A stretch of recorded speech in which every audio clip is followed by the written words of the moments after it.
बर्बरीक के जन्म की कथा। भीम और हिडिंबा के पुत्र घटोत्कच शूरवीर योद्धा थे। घटोत्कच अपने परिजनों के दर्शन के लिए इंद्रप्रस्थ आए तो श्रीकृष्ण ने पांडवों से घटोत्कच का शीघ्र विवाह कराने को कहा। पांडवों ने श्रीकृष्ण से अनुरोध किया कि वह घटोत्कच के लिए योग्य वधू सुझाएं।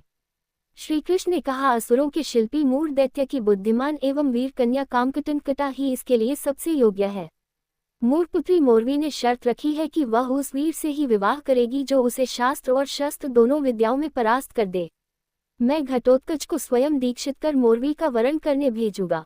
श्रीकृष्ण द्वारा दीक्षित होकर घटोत्कच मोरवी का वरण करने उसके दिव्य महल पहुंचे। देवी कामाख्या की अनन्य भक्त मोरवी शस्त्र विद्या में पारंगत थी। कामाख्या देवी ने उसे कई दिव्य शक्तियां दी थीं। उसके महल के द्वार पर उन वीरों की मुंडमालाएं लटक रही थीं जो मोरवी से विवाह के लिए आए थे किंतु परास्त होकर अपने प्राण गंवा बैठे। घटोत्कच मोरवी के समक्ष उपस्थित हुए। मोरवी घटोत्कच के रूप एवं सौंदर्य पर मुग्ध हो गई।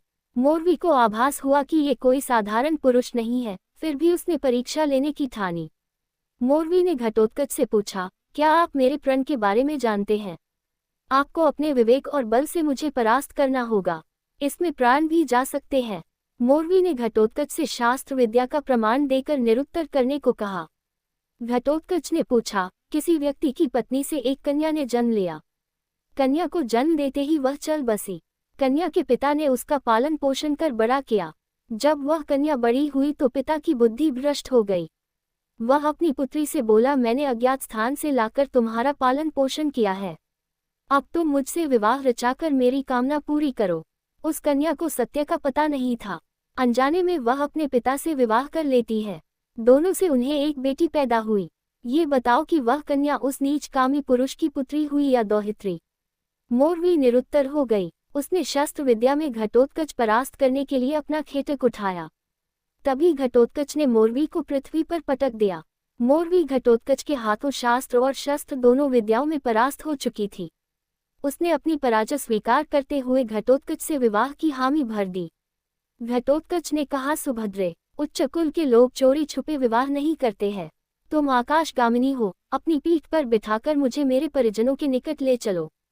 हम दोनों का विवाह उनके समक्ष ही होगा।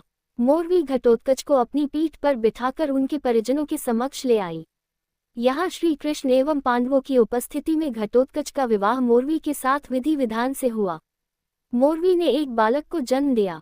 बालक के बाल बब्बर शेर जैसे घुंघराले थे, इसलिए घटोत्कच ने उसका नाम बर्बरीक रखा। जन्म लेते ही बालक पुनर्तः विकसित हो गया। उस बालक को लेकर महाबली घटोत्कच भगवान श्री कृष्ण के समक्ष उपस्थित हुए। श्री कृष्ण ने बर्बरीक को आशीष दिया। बालक बर्बरीक ने श्री कृष्ण से पूछा, हे प्रभु, इस जीवन का सर्वोत्तम उपयोग क्या है? श्री कृष्ण बर्बरीक के इन विचारों से प्रसन्न हुए और उन्होंने इन्हें सुहृदय नाम दिया। श्री कृष्ण ने कहा, हे पुत्र, इस जीवन का सर्वोत्तम उपयोग परोपकारी व निर्बल का साथी बनकर सदैव धर्म का साथ देने में है। इसके लिए तुम्हें शक्तियां अर्जित करनी पड़ेंगी। इसलिए तुम महिसागर क्षेत्र, गुप्त क्षेत्र में सिद्ध अंबिकाओं व नवदुर्गा की आराधना कर शक्तियां प्राप्त करो। भगवान श्री कृष्ण के आदेश से बर्बरीक ने महिसागर क्षेत्र में सिद्ध अंबिकाओं की आराधना की। प्रसन्न होकर भगवती जगदम्बा ने वीर बर्बरीक को 3 बाण एवं कई शक्तियां प्रदान की। दिव्य बाणों से तीनों लोकों में विजय प्राप्त की जा सकती थी। देवी ने उन्हें चंडील नाम से अलंकृत किया।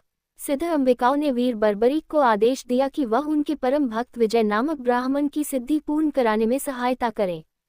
वीर बर्बरीक की सुरक्षा में विजय ने यज्ञ आरंभ किया। बर्बरीक ने उस सिद्ध यज्ञ में विघ्न डालने आए पिंगल, रेपलेंद्र, दुहद्रुहा तथा 9 कोटि मांसभक्षी पलासी राक्षसों का अंत कर यज्ञ को विधिवत पूर्ण कराया।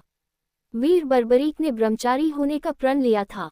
उन्होंने पृथ्वी और पाताल के बीच मार्ग में नाग कन्याओं का विवाह प्रस्ताव ये कहकर ठुकरा दिया कि उन्होंने आजीवन ब्रह्मचारी रहकर सदैव निर्बल एवं असहाय लोगों की सहायता करने का व्रत लिया है। स्कंद पुराण के माहेश्वर खंड अंतर्गत द्वितीय उपखंड कौमारिका खंड की कथा। अगली पोस्ट में बर्बरीक और पांडवों के भेद की कथा।